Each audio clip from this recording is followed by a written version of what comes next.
Mga kapuso, ngayong taong ito, hindi sa EDSA kundi sa Cebu, gugunatain ng Malacanang at ng gobyerno ang ika-20 anibersaryo ng People Power. Kung tawagin, bukas na po yan.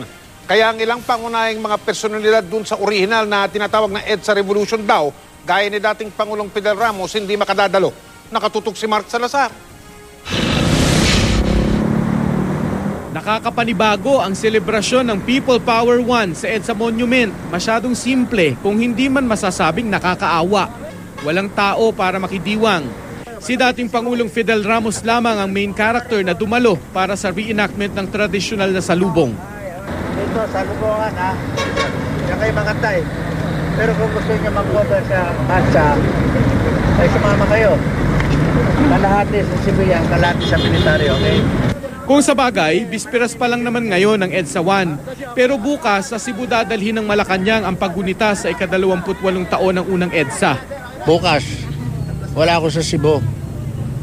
Sorry na lang. Sabi ko naman sa kanila, 85 years old, 0.75 na ako. Maawa naman kayo sa lolo ninyo. Hindi yung basta-basta tinuturo nyo, punta ka sa Cebu. Kami mga original, we cannot feel the spirit of Itza somewhere else.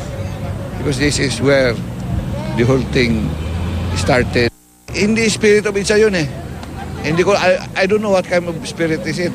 Kasama ang mga inimbitahang kadi at tauhan sa AFP Golf Course na iraos din ang sikat na FBR jump. Isa, dalawa, tatlo. Paliwanag ng Malacanang, sa Cebu gaganapin ang tradisyonal na salubungan dahil naging tanggulan daw at balwarte ng oposisyon ang lalawigan nung panahon ng martial law. Si Dingdong Dantes daw ang gaganap bilang FBR, habang si Senador Bam Aquino na pinsan ni Pangulong Aquino ang gaganap bilang si dating Senador Agapito Butz Aquino sa reenactment ng salubong.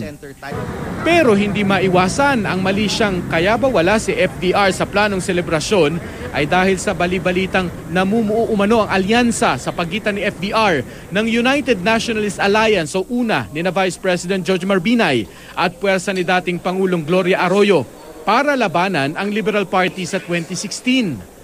Alam daw ni FDR kung saan nagsimula ang chismis na yan. Hindi ako ang bumisita kay dating Pangulong Gloria Arroyo sa Veterans Memorial Medical Center. Ako ang kanyang binisita doon sa Veterans Golf Course. Sabi ko, Madam President, how are you? Sabi naman niya, Kuya, I'm fine. How are you? I'm fine. And then, sabi ko naman, Madam, I hope you get your